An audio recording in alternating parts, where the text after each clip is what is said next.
How to adjust vibration intensity on Android. This tutorial shows you how to make your phone's vibration feel stronger or softer for calls and notifications. First, open Settings on your Android. After that, tap on Sound and Vibration from the list. Let me show you.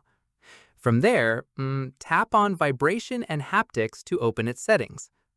At this point, look for the sliders labeled Ring Vibration, Notification Vibration, and Touch Feedback. In the next step, drag the ring vibration slider left or right to adjust how strong calls feel. Following this, drag the notification vibration slider to adjust how strong alerts feel separately.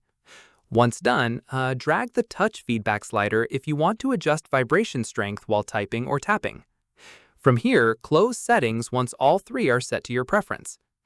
Keep in mind, each slider controls a different type of vibration, so adjusting one won't affect the others.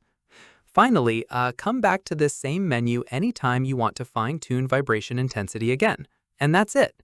If this guide helped you adjust vibration intensity on Android, give it a like, subscribe for more Android tutorials, and tap the bell icon for updates. See you in the next one.